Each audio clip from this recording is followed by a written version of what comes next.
Diretor do IRB compra 1,5 milhão em um dia. Fala, pessoal. Sou Antônio Fonseca. Sou Gabriel Leone. Nós somos aqui da LFX Capital e hoje a gente vai trazer para vocês um pouquinho ali de algumas notícias que saíram do IRB, de recompra de ações, de compra ali dos diretores, e vamos entender um pouco desse movimento, o que significa, o que pode traduzir isso, Gabriel. Exatamente, pessoal. Vamos aqui conversar um pouquinho sobre a tese do IRB, né? Quem acompanha ali a gente já sabe um pouco, tá?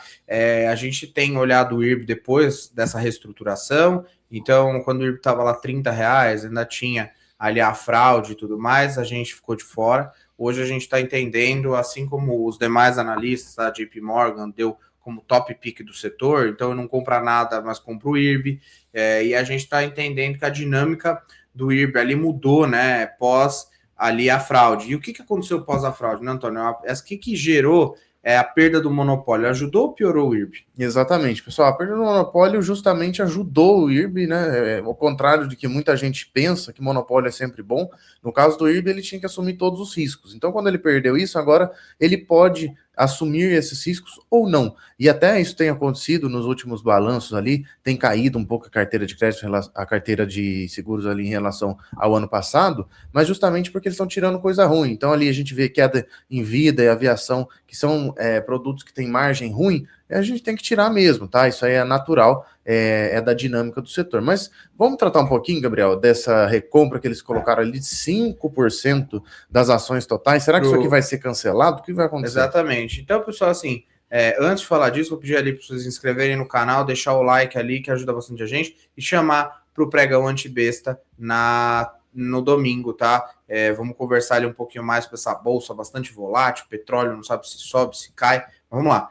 Pessoal, quando a gente olha o IRB ali, Itaú e Bradesco são os dois grandes acionistas, a gente pega o Silvio Tini também, que é um grande e relevante acionista de bolsa, ele tem ali, viu, o fundo dele, uma participação relevante na companhia, e o IRB, após virar o prejuízo que ele tinha, ele virou para lucro acumulado, ele já conseguiu ali fazer recompra de ações, mas cuidado que essa recompra de ações é para dar a diretoria ali, como stock options e algo do tipo. Mas o que a gente quer falar para vocês? Pessoal, eles abriram esse programa de recompra de 5% de todas as ações. O IRB hoje tem mais ou menos 80 milhões de ações. Ele foi aberto em 16 de dezembro, tá? Então, super recente, mais ou menos um mês atrás. É um programa de recompra, você pegar as ações a R$50, mais ou menos 4 milhões de ações, dá uns 200 milhões de reais, tá? Então, o IRB hoje tinha de lucro acumulado 60 e poucos milhões, ele não iria conseguir fazer esse programa inteiro, ele vai depender ali dos próximos resultados, tá? Mas vamos ver ali qual que é o gás que eles estão usando para fazer esse programa de recompra. E, pessoal, aqui é o seguinte, não é uma recomendação de compra e venda, antes da gente passar por isso, mas é um insight que a gente sempre traz. Quando o dono está comprando, o diretor está comprando, ou outras pessoas relevantes no papel estão comprando... E que conhecem por dentro, né? Exatamente, porque tem muita gente aí que está falando que um monte de papel é barato, mas quando você vai ver o dono, ele não compra. O papel, ele saiu a 40 pau lá no IPO, o papel tá 10, mas o dono não compra. Aqui, vamos ver o que aconteceu com o IRB, né, Antônio? Exato, até puxando um gancho, a gente fez um vídeo ali na semana passada falando justamente sobre a Cosan, né? Então ali, quando você vê os diretores vendendo a R$6 depois de receber por 5, a gente não precisa falar mais nada, né? Não teve compras, não teve venda, mas é isso aí. Aqui, pessoal, o Gabriel bem falou que são 200 milhões de reais no total. A gente está aqui no documento que mostra a recompra da companhia, tá? Então lembra que a gente abriu ali o programa de recompra no dia 16 de dezembro?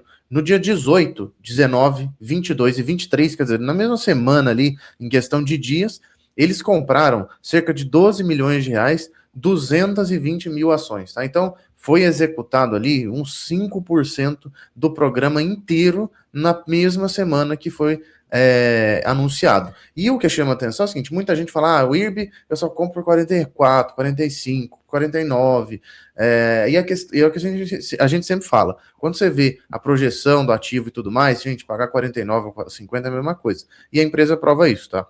Não é recomendação, mas eles compraram a 51,90, compraram a 53,50, a 53 e a 54. Então, normalmente, quando faz recompra, né, Gabriel? Não é porque tá caro. Exatamente. E agora tá 51, né? Então, assim, pessoal, 10% para cá, 10% para lá, não interessa, a gente fica olhando, muita gente ali fica pelo centavinho, fica esperando eternamente e não compra nunca, tá? E aqui, agora nós vamos olhar que também a CVM acaba soltando, só que é o mês de dezembro, tá? O mês de janeiro vai sair no mês de fevereiro. O Conselho de Administração do IRB tem uma venda à vista ali pelo Banco Inter, mas de 100 ações, acaba sendo irrelevante, tá? A gente nem conta. Mas tem ali uma compra no dia 16 de 3.600 ações, R$ 53,39, é um preço acima de hoje, de mais ou menos 200 mil reais. O que a gente tem comentado, pessoal, é o seguinte: o conselheiro comprar 200 mil reais, é pouco dinheiro? É pouco dinheiro, mas para uma pessoa física, e vamos ver ali os próximos relatórios, para ver se eles continuam aumentando a posição. Mas o que tem chamado mais a atenção da gente é o seguinte: o IRBA é uma posição, é uma ação ali que tem pouca, é uma companhia, né, que tem pouca ação no mercado. E quando você começa a perceber, o conselho aqui, o conselho tirou 3.600, aí você pega o programa de recompra, ele tirou mais tanto. 200 mil. Mais 200 mil. Aí você pega ali o diretor que a gente vai passar, tirou mais X. E aí o pessoal começa a comprar, o Barsi deve ter praticamente 5%, só não tem 5% para não mostrar, e o Lírio Parisotto ali no fundo dele em novembro, ele tem ali 40 milhões de reais no IRB, mais ou menos 1% da companhia, então o float acaba ficando muito pouco e a tendência é que as ações subam, tá? Exatamente, pessoal. E vamos olhar aqui, é o que mais chamou a atenção, até antes de mostrar para vocês, eu dei uma olhada ali no ano passado inteiro, não teve compra. Curiosamente, quando o resultado melhorou ali, já zerou prejuízo acumulado, eventualmente agora na Assembleia vai deliberar sobre o pagamento de dividendos, a turma começou a comprar. Então, até novembro não houve nada, dezembro teve o programa de recompra, colocou, executou uma parte, a Conselho de Administração comprou 200 mil, e a gente teve aqui no cargo ali de direção, então a gente teve um diretor do IRB que comprou no dia 17, ou seja, só no dia 17, vamos dizer, uma boleta, 27.500 ações, 1,5 milhão de reais. Gente, o cara pode ser rico, tá? Isso aí a gente conhece gente que tem carteiras gigantes, mas 1,5 milhão numa boleta num dia é muito dinheiro para qualquer pessoa, mesmo que o cara tenha patrimônio de 100, 200 milhões. Então isso mostra, e a 52,30, tá, no preço médio, isso mostra que os diretores, os conselheiros, eles estão enxergando que a companhia deve entregar, porque eles não vão investir o dinheiro deles num negócio que vai cair, então deve entregar, ou pode entregar um resultado melhor, e o mercado pode olhar com melhores olhos, né, Gabriel? Exatamente. Então é o que a gente sempre fala, não é uma condição de compra e venda, mas quando o dono está comprando, normalmente abre o olho e dê uma olhada no papel, tá? E é uma tese que a gente vem falando bastante aqui no nosso canal, que, pessoal, é justamente isso que o Barsi faz. Ele quer comprar o quê? O ativo que ainda não paga dividendo, mas tem a grande possibilidade de vir a ser um bom pagador de dividendo no futuro. Então, por exemplo, o Santander, quando ele comprou lá atrás, o que ele identificou? Pô, esses espanhóis estão vindo aqui para o Brasil injetando muito dinheiro, eles vão querer levar para fora, mas o Santander não pagava dividendo. Então, o que aconteceu? Hoje o Santander paga bons dividendos, só que a posição dele, ele comprou lá atrás. E até trazendo aqui o JP Morgan para vocês, é o seguinte, pessoal, o JP Morgan soltou relatório há um tempo atrás que o IRB ali, todos os bancos mais ou menos dão R$60 no IRB, mas a gente não pode levar muito isso em consideração. Por quê? Porque os bancos vão reprecificando aos poucos, tá? O IRB é uma tese que tem que tomar cuidado sim, ele precisa crescer lucro e mostrar para o mercado que ele tem capacidade de crescimento no futuro. E uma coisa que a gente chama a atenção de vocês, pessoal, até o Antônio pegou aí o do JP Morgan, mas uma coisa é o seguinte, o dividendo de curto prazo, se o programa de caso esse programa de recompra for feito muito rápido, do jeito que eles mostraram em dezembro, o dividendo ali a ser pago na Assembleia, que eles já falaram, pode vir a ser afetado devido às reservas de lucro diminuírem devido ao programa de recompra. Mas, assim, a gente vê problema nisso? Não, tá? A gente não é aqui torcedor de dividendo de curto prazo, tá bom? Mas aí o Antônio vai falar ali para vocês, ó, o JP Morgan ali passando o IRB de 54 para 64 e de venda para... De venda para compra, que não é normal, normalmente os bancos tendem a colocar ali de compra para neutro, de venda para neutro e depois refazer esse relatório e jogar para compra ou venda, tá? Aqui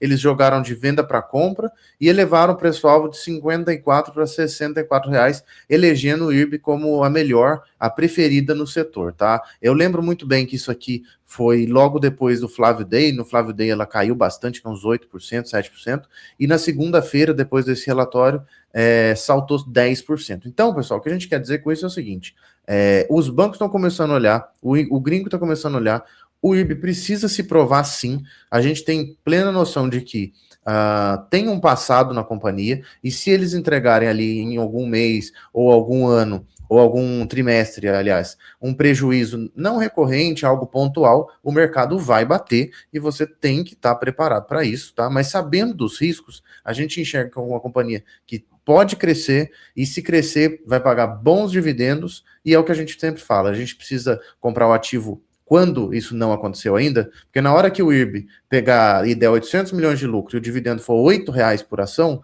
ele não vai estar custando 50, né? Exatamente. E, pessoal, até uma coisa que eu sempre comento, tá? Compraram ali na internet, BB Seguridade é 18 com problema, mas agora que tá 34 e o dividendo é 13%, ninguém quer. Então, assim, você tem que comprar quando tá lá atrás e ninguém te conta. Vão te contar, sabe quando?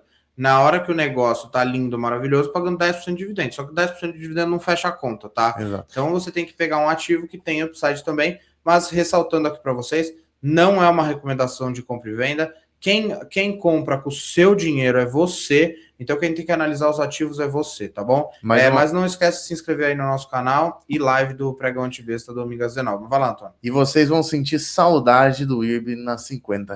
Beleza, pessoal? Eu vejo vocês no Pregão Antibesta às terças e domingos às 19 horas. Valeu, pessoal. Valeu.